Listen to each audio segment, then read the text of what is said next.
Everybody, this is Jessica Dewell, your host of the Voice of Bold Business Radio. And today is our program number 8 called Rejuvenate to Elevate. And I can't wait to introduce you to Les Dossey. Before we do that though, I want to just think for just a minute and set the stage here on the behalf of our conversation.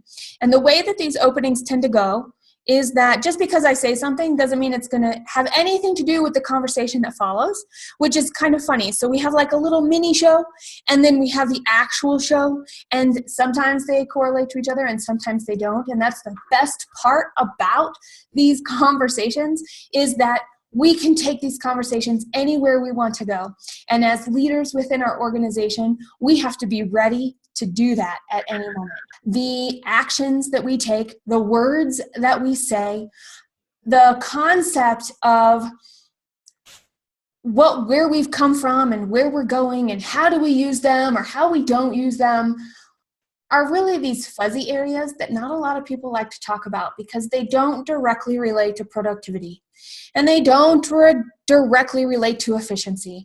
And at the same time, even though there might not be a direct correlation, there is a direct correlation to growth and output, which of course the byproducts of growth and output really are productivity and efficiency. So it's kind of interesting how all of those things fit together.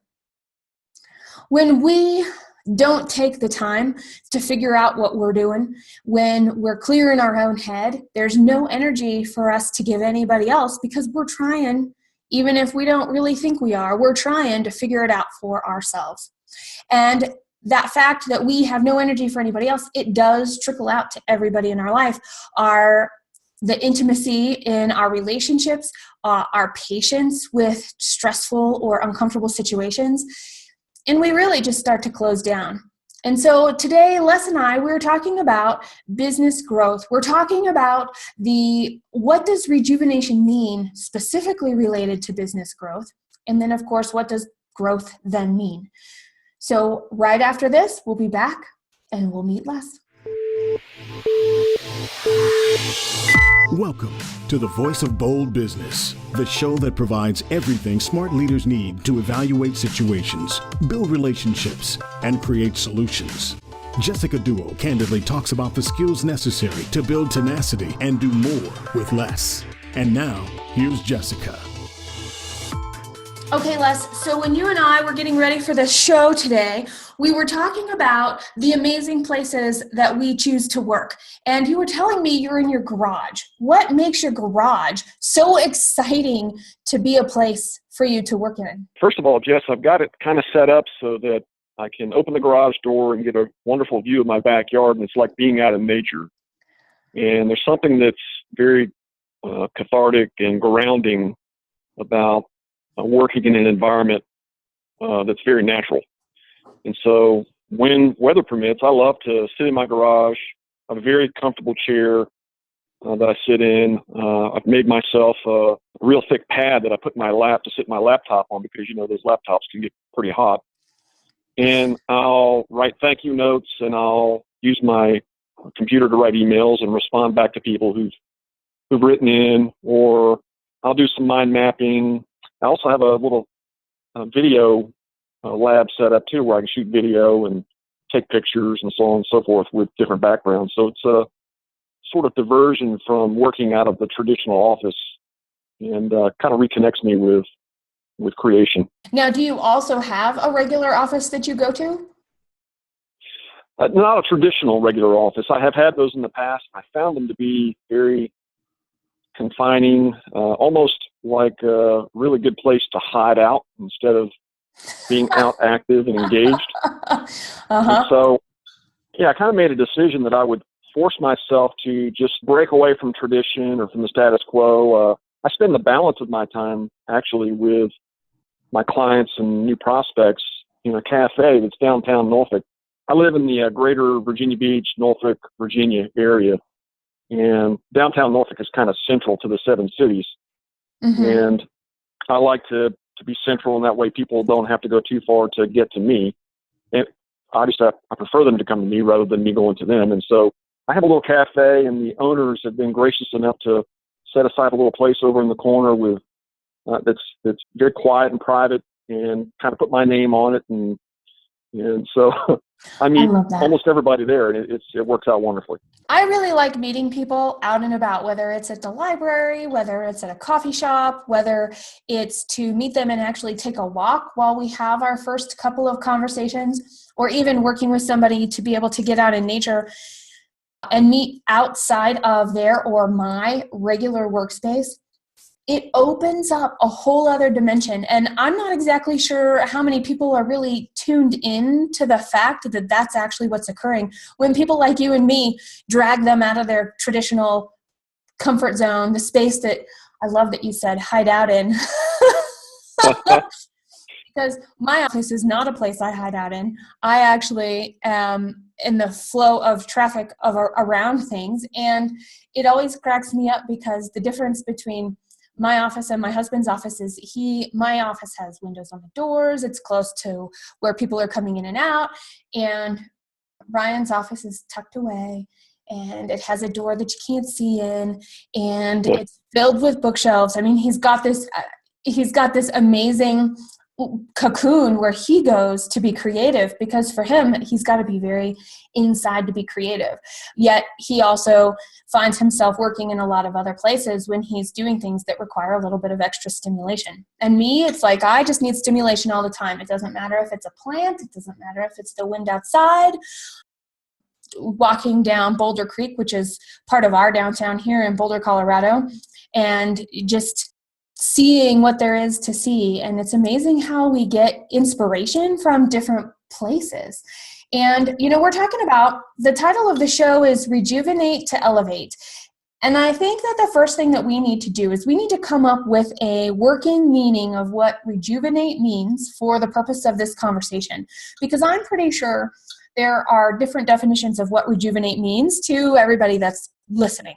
I have been in a position numerous times in my life where life gave me a knockout punch. I've lost close family members, lost my first son to bad reaction anesthesia. I've had some failures along the way. I've been divorced. I've experienced, a lot of what life is capable of doing to you for various reasons. Some were self-inflicted, and a lot of them were not self-inflicted. And each of those has the potential to really take you out of the game and wear you out, wear you down, kind of grind you to a pulp. And when you get in a place like that, it's almost impossible to be very productive and useful, not only to yourself and to your family, but also to the marketplace. And so what I discovered was that it's possible, though, to get completely rejuvenated, almost as if those things never happened to you. Now, in the beginning stages, I'll have to admit, I struggled with understanding how to untangle all of that and break free from it, because of all of the conditioning, all the programming that happened from the people who influenced me, the books that I read, the stuff I learned in school about how you're supposed to naturally respond to the things that happen. Like maybe one of the most common is when you lose a child, you're supposed to stay in grief forever and that the wound never heals. And I challenged that. I went to the canvas, so to speak, and I dug deep and I said, is that really true? I mean, do I have to continue to suffer the rest of my life or for an extended period because I've lost my child? And what I came to the conclusion was, even though it was difficult for me to make the decision, that the reality is no, that I can move forward free from that pain and talk about it without any sorrow in my voice or in my heart when I think about them. I was able to do so and take with me all of the best things that I experienced his short 5 years being in my life. And so I can have this conversation with you, Jess, or with anyone without breaking down or becoming very sorrowful or filled with grief. And I keep his picture prominently displayed in my office because every time I see it, well, actually not in my office anymore, but in my bedroom, because every time I see it, it reminds me of those very special moments that we had together. And so the same thing applies to business. What we end up doing, it seems, is we end up beginning to look at the challenges and the opportunities that surface in our lives and in our business through the lens of our past. And much of the lens of our past is false, or much of the history that we have experienced isn't true. So we reason by analogy, we reason by conventional wisdom, by the status quo, or by tradition. And a lot of that just isn't reality. And so I discovered that I get to decide what reality is. I get to choose. So if something isn't defined in a way that gives me the kind of results I want to experience, then I'm doing what I can do to redefine it so that the results line up with my desire. Does that make sense? It makes complete sense. The image that is coming into my head is the phoenix, where from the ashes comes something even more beautiful. And it has to come from some sort of pain and suffering and acceptance that that did occur, yet it does not bind. And I'm not sure about the mythology of the phoenix and how many times you can actually, maybe should we call it we could make it a thing for our show, the phoenix. How many times can we phoenix and still exist? And what I hear you saying is it's forever, it's infinite.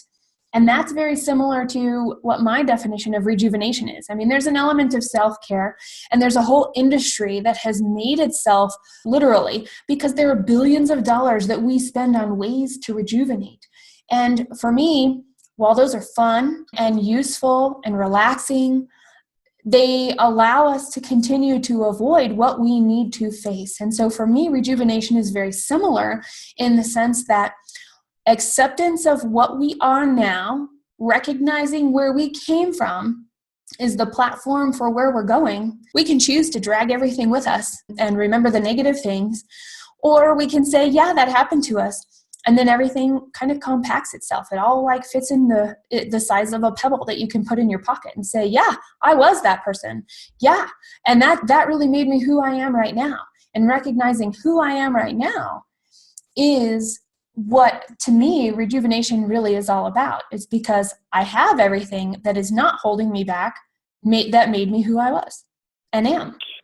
I've had about 10 major rejuvenations in my life because I lost my son, I lost both of my siblings way too early, lost my grandfather too early, my grandmother too early. I've been bankrupt in business early on, been divorced, and I've suffered physically a real setback because of injury as a result of bull riding that really took me out of commission for the better part of the year and really kind of lingered in a chronic kind of way for the better part of 10 years.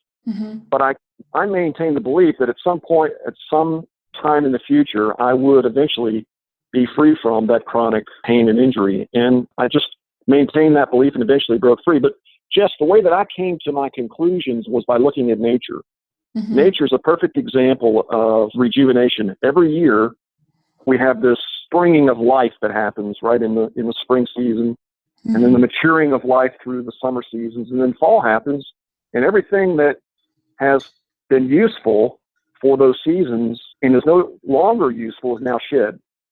And it goes down into the ground where it decomposes and turns into something useful again. It nourishes the roots of the trees and the plants and the grass and becomes food for the insect life.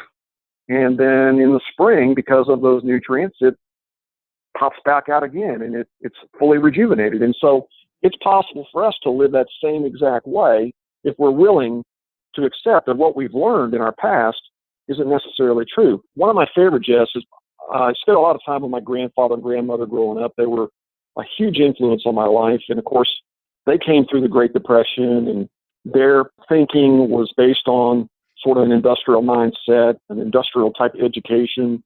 And so their advice to me in some cases about my future was to get a good education so that you can land a nice, safe, secure job with one of the big type manufacturing firms, maybe GE or one of the automaker plants, so that when you retire at age 65, you'll have some money set aside. So if you get sick or whatever, that you'll be able to take care of all that.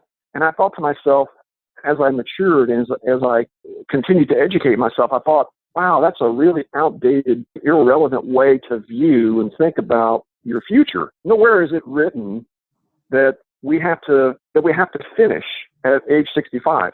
that was a program conceived in the minds of industrialists because they knew that the factory floor would be more productive if younger people were working those machines. But we don't live in that society anymore. We don't live in that culture anymore. A lot of what we do in our day-to-day job is not dependent upon our physicality. It's dependent upon our cognition, our cognitive ability, and the intellectual property that we've developed. And so why would I want to stop contributing just because I reach a certain age? Why would I want my future to get dimmer the older I get? Why can't it continue to get bigger and better, and I can do something even more incredible in my future than anything I've done in my past? And I would say people of a certain age, I do not know if you're part of this group or not, Les, because I wouldn't put you in this group, but you're right. At a traditional, there was going to be a period of time where you worked and worked and worked, and then you had a few years of rest before you transitioned out of this life. And people who did that. Well, now with our average age increasing, with the amount of information that we have about how can we lengthen our own lives, and being in a society where medicine can keep us alive longer, we really have to challenge. And I would say that there are, I don't know which part of the baby boomers, because the baby boomer generation is so huge in terms of the number of years that it spans, but there are definitely a part of the baby boomer generation that really are facing exactly what you're describing, in the sense that, well, I don't have to do it, and this world doesn't even really support that anymore.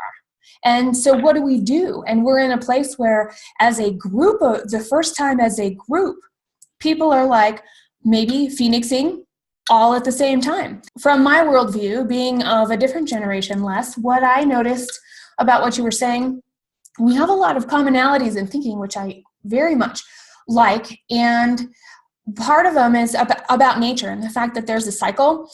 My thing about that is, when you have spring, and then you have summer, and then you have fall, and then you have winter, and each of those things are doing necessary jobs for our earth to continue to support us. Maybe in life they're not cyclical like that. Maybe in life one does not necessarily precede or follow another. Maybe they can happen out of order. And that's where I look at life and go, okay, I'm at the stage where, when I was in college, what was the purpose of college? The concept, it was the beginning of, what is college actually going to get us? And the people that are my age, when they finished college, when we first went at 18, so, they were 22 or 24, depending on the degrees that they got, and they're looking for those traditional type jobs where they'll be able to do something for a really long time. And then things happened with the disruption of technology, the way that practices that become more transparent, that globalization occurs, for lack of a pretty descriptive term, where there are layoffs at every level. And people who have been in the workforce for 20 years are competing for the same jobs that people are right out of college. And so that's changed a lot. And people that are my age, in their mid-30s, are also finding this place of phoenixing of, well, the path that my parents told me and the path that worked for my grandparents isn't going to work for me. And now what? And I loved when you said cognition, because when we think about cognition and the way that we work, one of my big points is problem solving. There is so much that we can do just with the simple act and the steps of learning how to problem solve, and we can all do it. And we all do it every day. That's the thing. We problem solve every day, yet at some point there's like this limiting belief that we can't problem solve anymore, that we can't, that there's just this stuff that we can't do. And that mindset is really limiting. And I think what I hear you saying is that rejuvenation is a challenge to a fixed mindset, if you will, where everything is closed and we know what we can do. Because and you're going to be able to tell me this, the quote, whether you think you can or you think you can't, you're right. I don't remember who said that. I will make sure that goes in the minutes. That's been cited to Henry Ford, and Jim Rohn was a big user of that quote. Jim Rohn being a father of personal development. Your experience tells you that that's true. There's a couple points I think I want to make. Number one, I heard this from Dan Sullivan. He uses these words or uses these terms about lightening up your past so that your future becomes free. Yes. When you look back at your past, there's really only four things that have any real value or use for you in the future or in the present. Mm-hmm. The relationships that are highly leveraged, meaning that they nourish you, that they nurture you, that they influence you in a positive way, and that they challenge your assumptions. Those kinds of relationships are very valuable, and they deserve to move forward with you into your future. If you have relationships that don't, then it needs to be decided what status those relationships have moving forward. Do you move them out to the outer circle so that they don't have any direct influence on you? Because the people who are closest to you influence you positively or negatively. Mm-hmm. If you really want something better in your future than you've had in your past, then you've got to sift through and sort and cull, if that's the word you want to use, the relationships that aren't highly leveraged. By the way, that can include your family. I'm going to just toss that in there. We're going to just get right down to it. It could be your work, where you're at, and the people you're working with, but it could also be your family. I remember I was having a conversation with one of my chiropractors, because the type of chiropractic care I'm in is like this whole phase, and they have the seasons like you were talking about, and there's 12 stages of breathing, and there's this triad of change and how we do the world. And one of the things she said to me when we were working through some breathing exercises at the end, she was asking me questions, and the outcome was, Jessica, I just think you broke up with your family and you're just friends now. And I thought about it, and I went, wow, because I love my family and I know they gave me so much, but there's also so much strife, and I took it on all myself. All my issues with my family originated with me. And through an exercise over time, I was able to let go of what my assumptions were, let go of what my experiences were, and just let it be for what it is. And in fact, since I became friends with my family, I have stronger relationships with both my sisters and my mom and my dad. It's the concept of maybe letting them go, and if they come back, they're the right ones. That whole idea as well. But the facing the fear that they may not be right is a big deal. Okay, and you were going on to number 2. To wrap up the sort of relationship thing, it's possible to rejuvenate your thinking concerning a relationship you have that's not highly leveraged. And by highly leveraged, again, I mean nurturing, supportive, encouraging, challenging, by changing the way in which you see or view someone. And I don't mean to view them or change the way you see them to a negative way.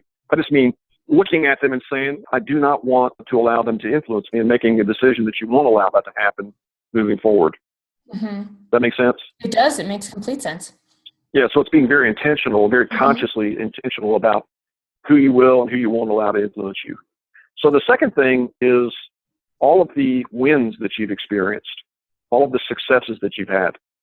And for most people, they can look back into their history pretty far back and remember all of those wonderful moments where the successes or the wins were very, very powerful, very fulfilling and satisfying and deeply rewarding. Those deserve to move forward with you into your future. Then are the lessons. And so the reason I didn't mention losses or failures is because I don't believe in losses or failures. I believe that there's only wins and lessons. So the lessons are all of those highly leveraged lessons. And here's what I mean by that.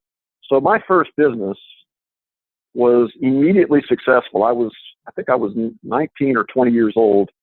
And within a couple of years, I had 21 employees, and I was doing a couple $1 million a year in business.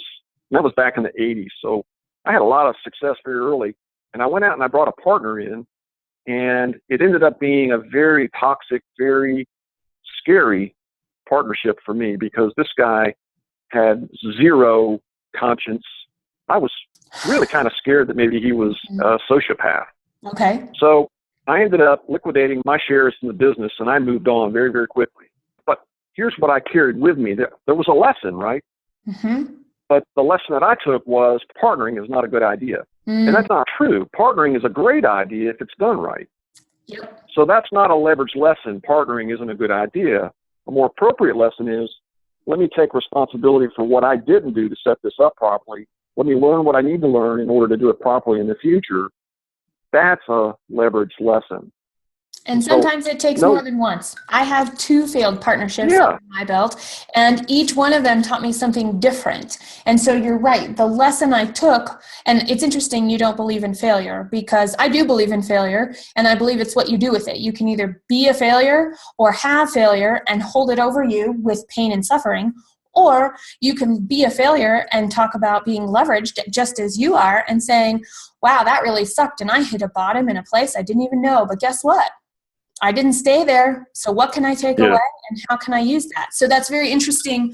I like our different definitions that way because they both get to the same end goal, which is, you're right, leverage the lesson in an open, approachable way so that they can be called upon to make a different decision in the future versus going, oh, well, I can never do that again. Just like what you were saying. the psychology is so important, right? So how we look at what happens really determines the impact it has on us in the present Mm-hmm. and what it looks like for us in the future. And so rather than calling it a failure or calling it a loss, if you call it a lesson, then it opens you up to really extract the wisdom that was available in that situation so that in the future you make better decisions, better choices, so that you get better results. What Mm-hmm. often happens is we view it as a failure, we beat ourselves up, and then through that lens, we make decisions in the present that end up creating a future that looks very much like The our past. past. Exactly. Yeah. Yeah. Truth. Well, okay, and the fourth one. Yeah, and the fourth one is, what did I say? All of your capabilities, the unique genius that you have developed. I believe we come into the earth with some very unique talents that Mm-hmm. make us who we are, and it's our job to turn those into capabilities through effort, through education, through interactions, through finding our unique place in the world and really putting those out there for everyone to see. And so those 4 things and those 4 things alone are really the only thing from your past that deserve to move forward with you into your future, because they're the only things that are really useful. Everything else needs to stay buried in virtual dust in your past, never to be looked at again. Let it become the fertilizer for the next seed to grow. Yeah, Mm-hmm. you nailed it. You nailed it. Exactly. Okay, so you said usefulness before, and in describing yourself, you want to continue to be useful. And you were just talking about capabilities, the natural gifts that we bring to the world, and how we use them to develop more of the same skill as well as additional skills for usefulness. And so thinking about that, I'm a big believer that when people feel useful, they feel motivated. It's the biggest motivator cannot be outside of us. We really are our own biggest motivator, and it comes from our feeling of satisfaction, that we're doing a job that we know that matters, that we're valued for the job that we are doing. And when you take those 3 things and to define usefulness, it's amazing how big of a gap exists in our companies today. It's like, here's another way that our whole world is phoenixing, in the sense that technology is really a big disruption, and other innovations are a really big disruption, and people are able to upset the status quo because of our access and our ability to think and come up with these ideas. And the ways of doing things, I know my dad is going to get a pension. His pension is much smaller than it would have been if he was in a different industry. My father-in-law is also going to get a pension.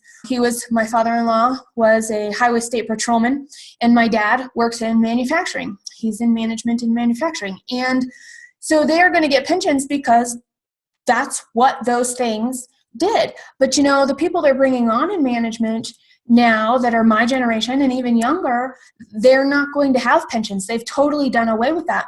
So these people are trying to do business and continue to feel like they're valued, when there's a whole lot less value coming down the pipe based off of the written and unwritten agreements of how the work gets done. So the work is getting done the same, but the way the quote unquote compensation which could be part responsibility, it could be part retirement benefits, it could be part salary, whatever those are, there's a gap there. And I'm not talking about my dad or my father-in-law in this scenario. I'm just, pensions came to mind. And I happen to know two people that are getting pensions. So there's that piece of it. But, their usefulness as benefits start to dwindle in other manufacturing industries, in other parts, and even government. The government is changing the way they're doing pensions and things like that for the people that work at the post office, for teachers, for all of that stuff. We have to actually scramble as people to figure out how we're going to work in our future, because that particular part of it is not taken care of for us anymore. That means our capabilities can't all go into contributing fully to a company. We have to have our attention split. We have to have our capabilities and our usefulness not only taking care of the day-to-day, not only feeling like we belong and we're accepted in our family and in our work, but we also have to be thinking down the road, because nobody's doing that for us anymore. Now, and that's not right or wrong, it just is. And the picture is going to change in another 10 years so much that it's going to make our gifts that we turn into capabilities our competitive advantage or not. Our ability to not only feel useful and be useful, but to be valued, whether that's monetarily, emotionally, or mentally, whatever that driver is, to feel valued. We're going to rely more on our capabilities than we ever have before. Over the years, as a coach, there's something that's become very, very clear to me, and that is being useful to others is the key to happiness. And when we're focused on being useful to others, in other words, when we're focused on contributing from our unique genius to others, that's where we get our deepest satisfaction. That's where we're most fulfilled. It's when we lose sight of that life becomes a grind, and it takes on a whole new feel, and it just becomes very, very difficult to move through the days or move through the weeks. It's when you clean your thinking up and realize and accept that the reason you're here is to connect with other human beings and to contribute the value that's been placed on the inside of you, that you really become rejuvenated in a sense, and that hole that a lot of people feel is filled. Filling that hole is a fantastic way to get rejuvenated. When we have a lack of energy, we're basically lacking in a lot of different ways. You're spot on, talking about the quality of the relationships around us. And, sometimes Right. we get to choose where we work and sometimes we don't. When we're the top, right, the person who is deciding, do we work with somebody or do we not? Do we have a team or not? If it's not the person who started the company, there's somebody else who is, how do I filter and find the people that fit this culture? People don't get to necessarily choose who they work with. And so what I hear coming through loud and clear from the beginning of the conversation to now is the ability to cultivate relationship is a life necessity that creates the opportunity for amazing growth, whether that's personally, professionally, how much we make, how much the company can make, because all of those things are really intertwined. I think that we need an awakening in our country and maybe around the world, that education doesn't stop when we finish school, and that it's an ongoing thing, and that we have to be very consciously intentional about keeping our thinking clean, because it's very easy for our thinking to get messy. And when it gets messy, we make choices and we act in ways that do not produce the results that we want in our lives and in the lives of those around us. And once it becomes messy and we start making less than great decisions and we start behaving in less than great ways, it becomes, for lack of a better word, very easy to get trapped in the weeds and to not be able to figure out how to escape. Or, as my friend Stan Bush says, to get wrapped around the axle and can't figure out how to get untangled. Yeah. And I see it, Jeff, I see it from the highest levels, working with very wealthy entrepreneurs down to the, just getting started entrepreneurs or professionals.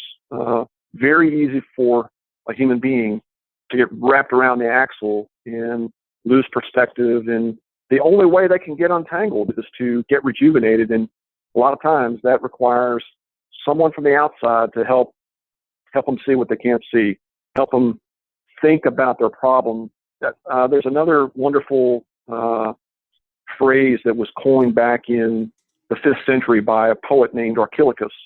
He said, "We don't rise to the level of our expectations. We fall to the level of our training." And I love that quote, but I took it and I modified it a little bit because I think it's more relevant to our time. And that is that we don't rise to the level of our dreams and desires. We stall at the level of our mindsets and our habits. Mm-hmm. And so getting rejuvenated and cleaning up your thinking is all about making sure that your mindsets are the ones that are going to get you the kind of results. It's like optimizing your software. If you consider the brain or your thinking to be your software center, your body and your nervous system to be your hardware, then it's like updating your software so that you get maximum performance out of it. And I'm going to mention problem solving here because one of the quickest, easiest ways to be useful is to be able to help somebody figure out a problem they can't do it on their own. I have a 5-year-old, Carter, and this is something I'm trying really hard to instill in him. How do you problem solve? And so this morning, I asked him to pick up all the hangers off of the floor in his room because he loves to get dressed and he likes to wear shirts with collars. And so he found a shirt with a collar in the closet, and he found a pair of pants that was in the closet, and he took them off the hangers, and he left the hangers on the floor. One of the hangers got stuck underneath his closet door. And so here I am.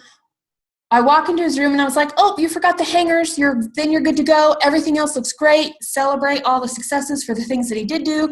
Get those hangers done and we're done." And he got really mad. He got mad because he's like, "I can't get this hanger out from underneath the door." It was a pant hanger and it had the 2 little clips on it.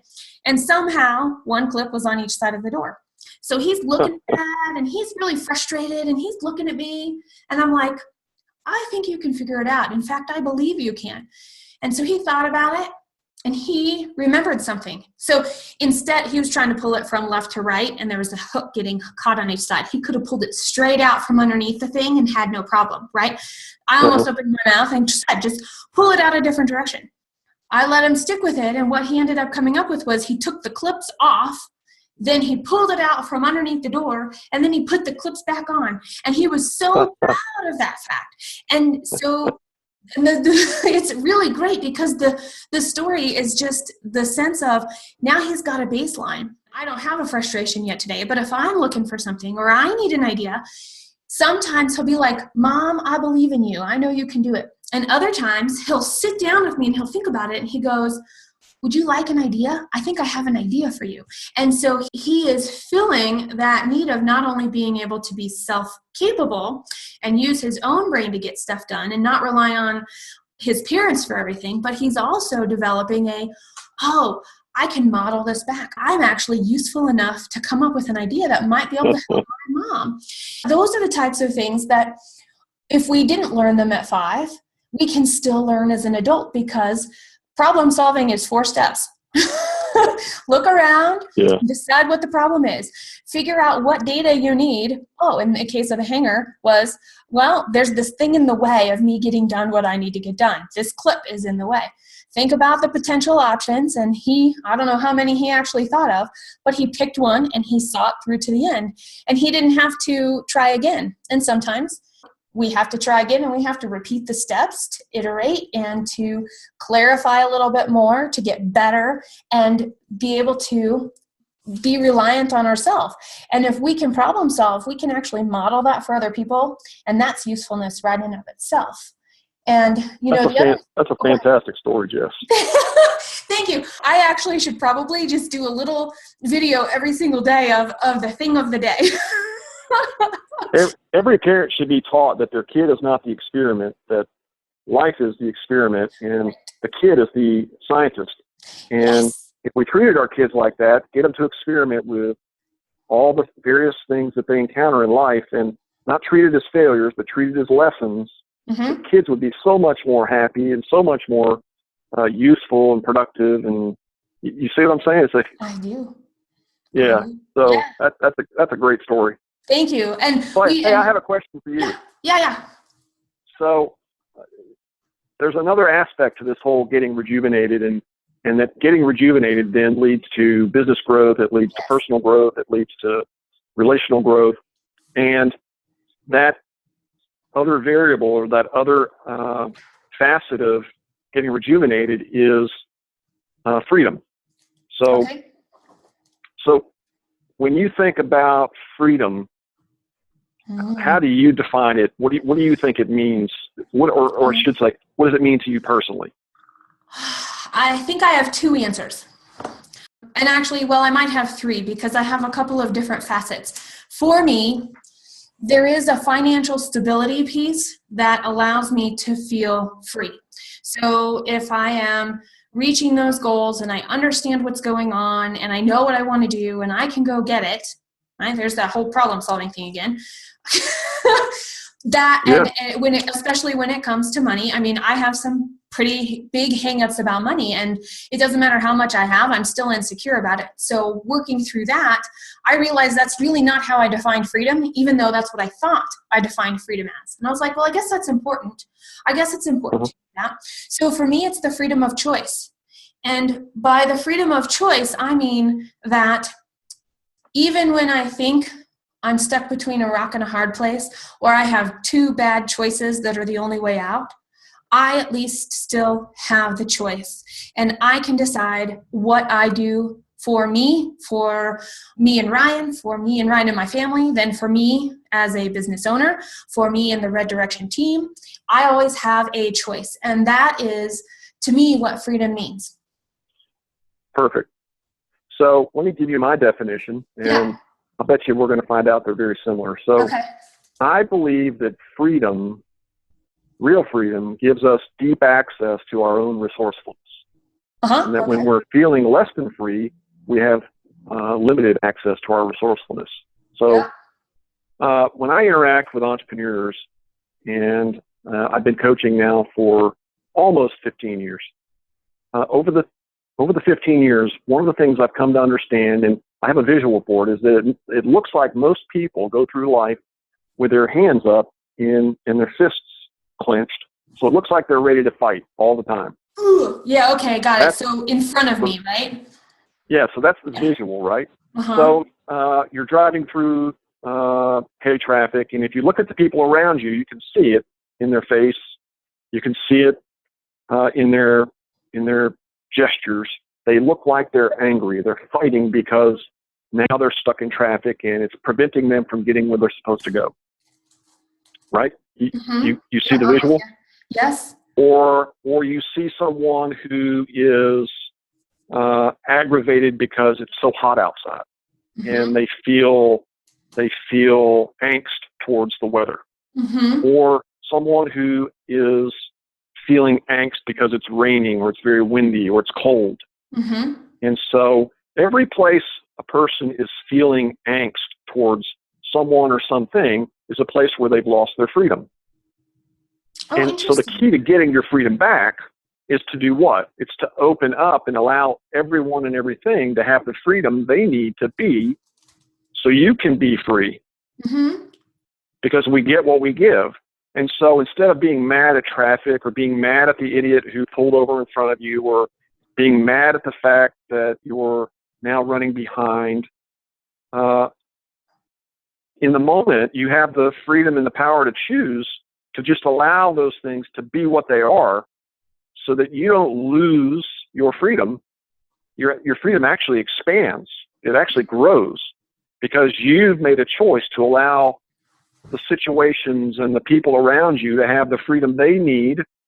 They really do need it too, by the way, to be effective and to be productive and to tap deeply into their own resourcefulness, thereby giving yourself the freedom to do the same.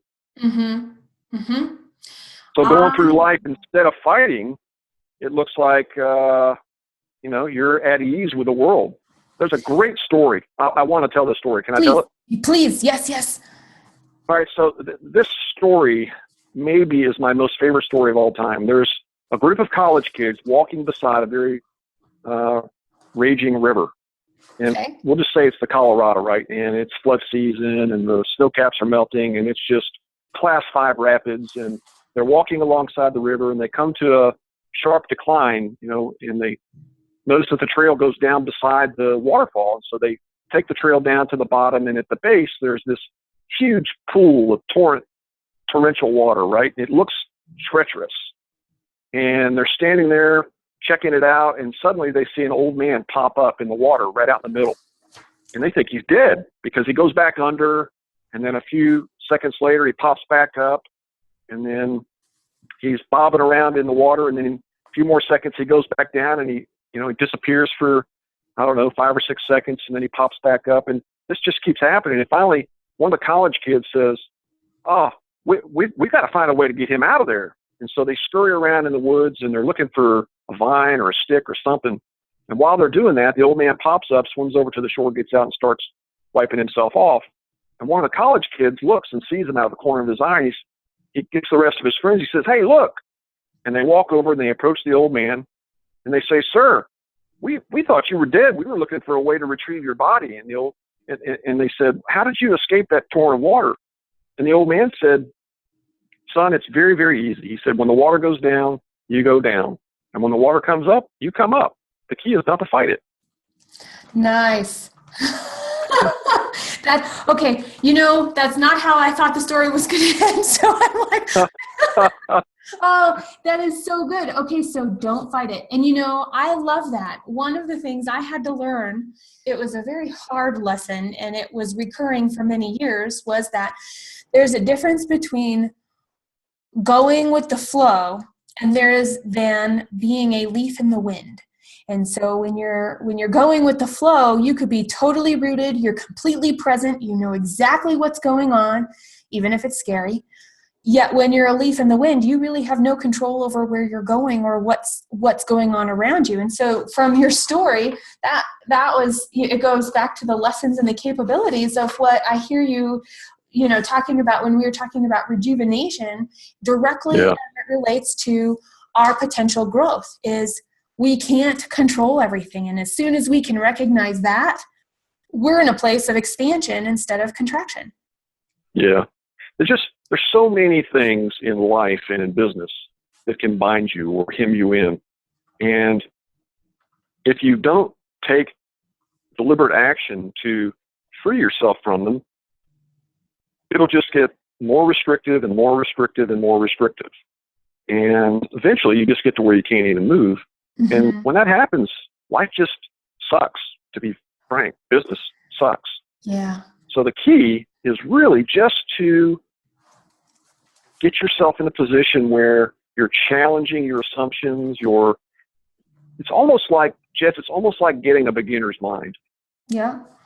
You remember when you first became an entrepreneur? Yes. Remember how much enthusiasm and drive and passion you had in those early stages? And your mind wasn't filled with a lot of stuff that was possible or impossible. It was just this blank canvas. Mm-hmm. Do you remember how productive you were back then? Yes, I can even tell you how productive I have been as recently as deciding to do the Voice of Bold Business Radio. And because the energy just comes and you just work as long as there's energy. And when there's not, it's like, oh, I guess it's time to, it's time to eat, or I need to go take a walk, or something like that. But even during those times, it's not like a crash and burn. It's just a little bit of a lull in that awesome innate wisdom that's around this access to this resourcefulness. Mm-hmm. Exactly. So getting rejuvenated is like going back to how it was when you first decided you were going to become an entrepreneur. Mm-hmm. It's getting a brand new start, only with more wisdom, with some leveraged relationships, with some highly developed capabilities, and some tangible, make you feel really good all the way to your core wins that you can use now to move into an even better future than anything you've done in your past. Exactly. And for everybody listening, by the way, that may directly relate to you. It also may include landing a new job, getting the promotion that you wanted, bringing in the client you've been working on for a while, finishing a project within the company that everybody has been anxiously waiting for to be completed. I mean, all of those I'm sure they have their lessons, but they're all wins that have this level of energy that comes with them that Les is talking about. Right on. Yeah. Right on, Jess. And what I love I keep saying that a lot. I'm enjoying myself so much. We've spent a lot of time talking about rejuvenation, and we just touched on the growth piece, but it's almost like without one, or it's not that we couldn't have the other, but without rejuvenation, our growth is actually limited. Is that a correct thing to take away from the conversation? Absolutely. Absolutely. I completely agree. You must enter into a stage where rejuvenation takes place in order for you to break sort of out of the old and into something new. Uh-huh.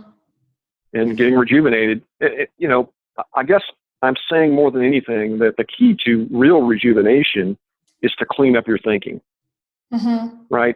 Set aside all of the assumptions that aren't true, all of the dogma that may have, taken a bite out of you and still got its teeth sunk in you. Separate yourself from anything that you can't validate as being true, so that you enter into this next phase of your life or into your future free from all of that. That's the key to creating incredible growth. So everybody, you're hearing it right here. You can be a Sphinx as many times as you want. Just as beautiful, just as talented, just as resourceful as you could possibly ever be. And one takeaway here from my perspective really is that we have to constantly challenge ourselves. So as a leader, there are a lot of leadership qualities, and we can have leadership skills at whatever job we're doing, however we're going through life. Somebody has to stand at the front of the line. And there might be 3 or 4 lines that are all, 3 or 4 departments that have these cross-functional teams and all of these things. Somebody's got to lead that cross-functional team. Somebody's got to lead the department. Somebody's ultimately responsible for figuring out how the things are going to get done to achieve the company goals. And rejuvenation it's the heart of it. I'm going to go back to the angst piece. Where we feel angst, let me see if I can find it in my notes. Where we feel angst are the places that we're lacking freedom. And that is a great place to start. So an action item to take away is, when you're thinking about freedom, what does it mean to you? And do you have any weird feelings about it? Or maybe you just want to take a look at your whole life and go, these are the areas that I feel good about, and these are the areas that I'm unsure about, or I have fear around, or I avoid. And those areas, that's what Les is talking about when he's talking about we've got to set ourselves free so that we can move into our future. Because if we don't, we're not going to be able to grow. And if we don't, we could end up with this mindset of, well, I can't do that. And remember, just because you think you can't, you're right. So challenging those assumptions to be able to go, okay, what can I do more of? Okay, does this really work for me, or do I need to find something that's going to work better for me? Or, wow, this really doesn't work, and I've got to do something about it. And that's when I would say you're cleaning up your thinking according to what Les has been sharing with us so far. Les, any last words before we wrap up this program? Yeah, I would say there's a lot of talk out there about change being really hard. And there are times when change is harder than other times. But I would say to you that change doesn't have to be hard if you'll set aside your emotion and just be very literal about your decisions. So, for instance, if sitting in traffic is a trigger for you and it makes you lose your cool and your blood pressure spikes, set aside your emotion, look at it and go, how can I redefine this so that it no longer impacts me in a negative way? And then literally, figuratively, consciously redefine it in the way that best suits you so that in the future it no longer pushes your button and makes you lose your freedom. The reason I mention that is because I had that exact experience. I rolled up on traffic jeffs. I'm the type A, 80 miles an hour, balls to the wall, get out of my way because I wanted to be in the lead type driver. Me and too. I rolled up on traffic one day and I lost my cool, like I had done many times before. And in that moment, I caught myself and I went, wait a minute, I don't want to live my future this way. How can I redefine this? And I literally sat there and I thought about it and I redefined it. And I got to tell you, I haven't sat in traffic since. Not because I don't get out and drive, but because I just don't see it anymore. It doesn't impact me in a negative way. Awesome. So be very literal. Okay, Set I your think emotion that's aside. good. Be very literal. You know, I'm going to tell you my little story about this too, because I had a little different experience with it when I was commuting through traffic, and something that would take 45 minutes with no traffic and an hour and 10 minutes with traffic. That extra, whatever the difference is, I'm horrible at math, it doesn't matter. That really got to me. I was like, I am so unproductive. And it didn't matter if I was listening to music and singing my heart out. It didn't matter if I was listening to audiobooks. It didn't matter if I was talking to my friends and my family on the phone. I hated it. And then I'm telling my dad, and I'm complaining to my dad. This was probably 7 years ago, so not that long ago. I was a full-grown adult, and I like to drive fast like you do, Les. I like to drive fast like you. I was complaining to my dad about it, and he goes, well, what can you really do about it?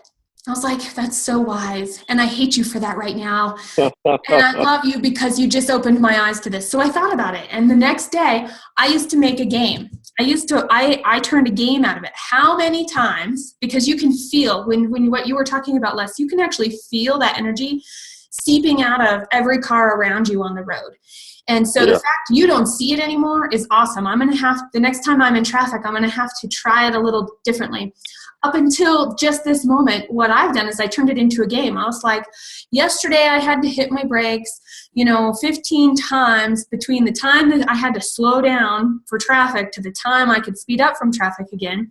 So it's 2 spots on the highway. And today I'm going to try and do it in 10. And so I had to consciously be aware of everybody else and the movement on the road and because by the way, when you stop and slow down enough, you can tell who's going to cut you off because they're having the super bad day, the super bad morning, the super bad afternoon. I actually was able to spend 35 minutes in traffic every day and get down to the point I only had to hit my brakes 5 times. And sometimes more, but because all of traffic was stopped, not because we were just all crawling along together trying to figure out how to get to work during rush hour.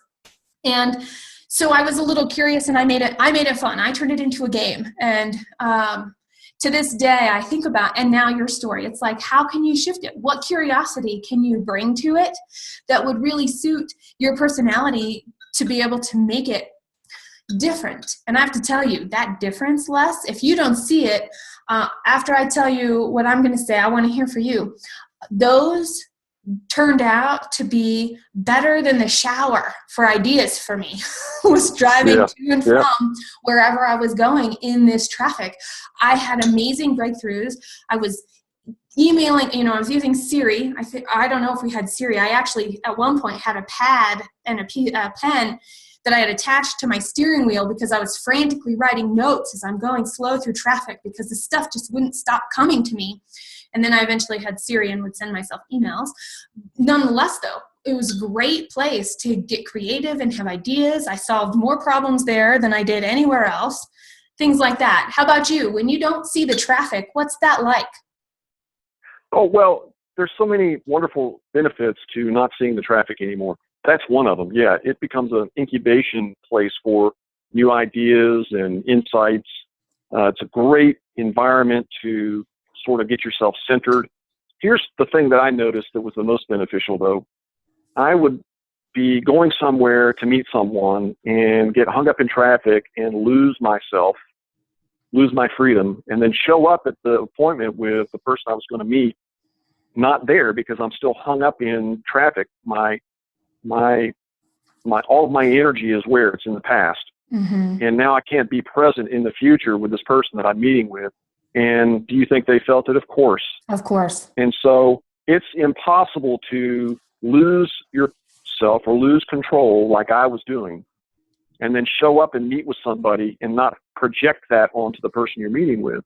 And so the biggest benefit to me was that I could now show up and be ready and present so that I could tune into this other human being I was meeting with and really get from that interaction what I'm supposed to get from it and give to that other person what they were supposed to get from me. And it just literally changed everything. I love that. Yes. Present, readiness, all comes from the willingness to rejuvenate and take the time and the space to figure out if you're expanding or contracting, so you can actually consciously choose the steps toward expansion, which is growth in whatever area you want, for whatever capacity that you have to find the usefulness that you want to bring and the capabilities that you have to bring them into this world with.